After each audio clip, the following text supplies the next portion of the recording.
കുട്ടികളുടെ മുളയിലെ നുള്ളുക എന്നുള്ളതാണ് നമ്മൾ ചെയ്യേണ്ടത്. ശരി, ശ്രീമതി കെ പി ശശികല, ഇവിടെ മന്ത്രി ആ സ്കൂളിന്റെ പേര് പറയാതെ ആ പരാതിയുടെ കാര്യം വെളിയിൽ വിടാതെ തന്നെ ഇങ്ങനെ ഒരു ആശങ്ക പങ്കുവെച്ചു എന്നാണ് ശ്രീ റജി ലൂക്കോസ് പറയുന്നത്.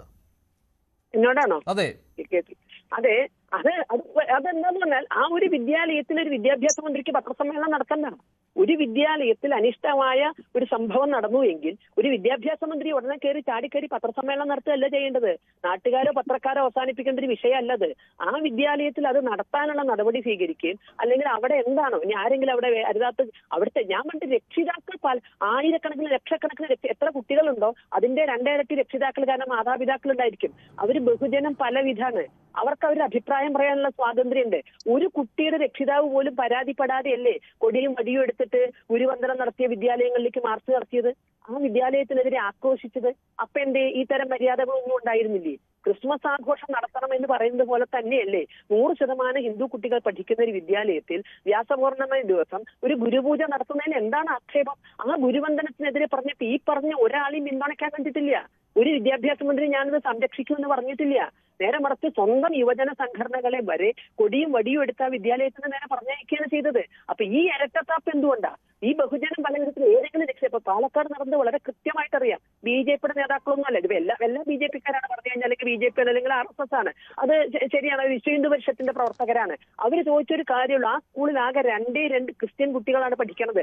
അവരെ നട്ടുച്ച നേരത്ത് വെളിയിലിറക്കി കരോള് കൊണ്ടുപോകുമ്പോൾ അവര് ചോദിച്ചു എന്നുള്ളത്, അതിനപ്പുറം ടീച്ചേഴ്സ് എന്ന് പറയട്ടെ, അവര് ചോദിച്ചു നിങ്ങൾ ഇതിന് രക്ഷിതാക്കളിൽ നിന്ന് അനുമതി മേടിച്ചിട്ടുണ്ടോ? ഈ കുട്ടികളെ ഇത്തരത്തിൽ വേഷം കെട്ടിച്ച് കുട്ടികളെ പുറത്തിറക്കരുത്, പ്രകടനത്തിന് കൊണ്ടുപോകരുത് എന്നൊക്കെ ഇതേ വിദ്യാഭ്യാസ ഡിപ്പാർട്ട്മെന്റ് തന്നെയല്ലേ പലപ്പോഴായിട്ട് തിട്ടൂരം നൽകുന്നത്? കുട്ടികളെ വെയിലത്ത് കൊണ്ടുപോകരുത്, അല്ലെങ്കിൽ കുട്ടികളെ ഇത്തരത്തിലുള്ള പ്രകടനം സ്കൂളിനകത്തല്ല നടക്കുന്നത്. കുട്ടികളെ കൊണ്ട് നട്ടുച്ച നേരത്ത് വേഷം കെട്ടിച്ച് പുറത്തിറക്കി നടക്കുമ്പോൾ അവർ ചോദിച്ചു നിങ്ങൾ ഇതിന് രക്ഷിതാക്കളിൽ നിന്ന് അനുവാദം മേടിച്ചിട്ടുണ്ടോ? ഇത്ര മാത്രമേ ചോദിച്ചുള്ളൂ. അതിനകത്ത് ഈ പറഞ്ഞ പോലെ വിദ്യാഭ്യാസ മന്ത്രിയുടെ പോലെ കൃത്യമായ അജണ്ടയുള്ള ഒരു ടീച്ചറാണ് പ്രശ്നമാക്കിയത്. അവിടുത്തെ ബാക്കി എല്ലാവർക്കും അവിടെ എന്താണ് നടന്നതെന്ന് വളരെ കൃത്യമായിട്ട് അറിയാം. അവരാരും ആക്രമിച്ചിട്ടില്ല, അവർ യാത്ര തടഞ്ഞിട്ടില്ല, ആ പരിപാടി നടന്നിട്ടുണ്ട്. ഈ ഒരു ചോദ്യം ചോദിക്കാനുള്ള ജനാധിപത്യ അവകാശം പോലും നമ്മുടെ നാട്ടിൽ ഇല്ലായിരുന്നു. ഇനിയിപ്പോ അത്തരം ചില ചോദ്യങ്ങൾ ചിലപ്പോൾ ഭ്രാന്തന്മാർ ചോദിച്ചാൽ മതി, ചിലപ്പോൾ ചില കല്ലുടിയന്മാർ ചോദിച്ചാൽ മതി, ഉടനെ വരികയാണ് അത് ഇന്ന സ്കൂളിൽ ഇങ്ങനെ ആൾ ചോദിച്ചത് സംഘപരിവാർ എതിർക്കാമെന്ന്. അപ്പൊ ഒരു സ്ഥലത്തുണ്ടാകുന്ന ഒരു അനിഷ്ട സംഭവം പോലും ബാക്കി എല്ലായിടത്തേക്കും പാക്കാണ്. ഓണം ആഘോഷിക്കരുത് എന്ന് പറഞ്ഞ് ഇതുപോലെ ചർച്ച ചെയ്തു നമ്മള്. എത്ര സ്കൂളുകൾ തിട്ടൂരെത്തി? ടീച്ചറുടെ ശബ്ദ സന്ദേശം നമ്മൾ കേട്ടില്ലേ? എന്ത് നടപടിയാണ് വിദ്യാഭ്യാസ മന്ത്രി ആ കാര്യത്തിലെടുത്തത്? ടീച്ചറുടെ ശബ്ദ സന്ദേശം കൃത്യമായി കേട്ടില്ലേ? നമ്മുടെ കുട്ടികളെ വിടരുത്, നമ്മൾ അന്ന് പറഞ്ഞയക്കരുത് എന്ന് വളരെ കൃത്യമായ ഒരു ടീച്ചറുടെ ശബ്ദ സന്ദേശം നമ്മൾ ചർച്ച ചെയ്തു. അത് മത ഉത്തരവാദിയാണെന്ന് നമ്മൾ പറയുന്നില്ല.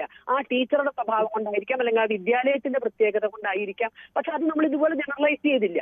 പക്ഷെ ഇത് എവിടെയെങ്കിലും ഒരാള്, കാരണം ഈ പറഞ്ഞ പോലെ ലക്ഷക്കണക്കിന് ആളുകളുണ്ട്, ഇവരൊക്കെ ഒന്നും ചിലപ്പോൾ ഈ ചോദിക്കുന്നവർക്ക് സംഘപരിവാറുമായി ഒരു ബന്ധം ഉണ്ടാവില്ല. സംഘപരിവാറിൽ പ്രവർത്തിക്കാത്തവർക്ക് ഒരുപക്ഷെ ഇതിനേക്കാൾ തീവ്രമായ ആശയങ്ങൾ ഉള്ളിലുണ്ടാവും. ഈ പ്രവർത്തിക്കുന്നവർക്ക് പലതും ഈ മറ്റേ പ്രഷർ കുക്കറിന്റെ സേഫ്റ്റി വാൾവ് പോലെ പലതും പ്രസംഗം കൂടി അല്ലെങ്കിൽ പ്രകടനത്തിൽ പങ്കെടുത്തിട്ട് അവനവന്റെ ഉള്ളിലെ വിഷമം ചിലപ്പോൾ ചീറ്റി പോകുന്നുണ്ടാകും.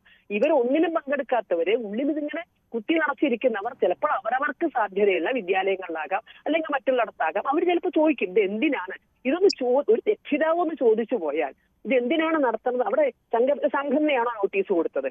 എങ്കിൽ ഹിന്ദു ഐക്യവേദി കൊടുത്തുവോ? വിശ്വ ഹിന്ദു പരിഷത്ത് കൊടുത്തുവോ? BJP കൊടുത്തുവോ? സംഘപരിവാറിലെ ഏതെങ്കിലും സംഘടന ചിന്മയ മിഷന് നിങ്ങൾ ക്രിസ്മസ് ആഘോഷം നടത്തരുത് എന്ന് പറഞ്ഞ് നോട്ടീസ് കൊടുത്തു എങ്കിൽ വിദ്യാഭ്യാസ മന്ത്രിയുടെ ആശങ്ക സംഘപരിവാറിന് മേലേക്ക് ഇടുന്നത്. വിദ്യാഭ്യാസ മന്ത്രി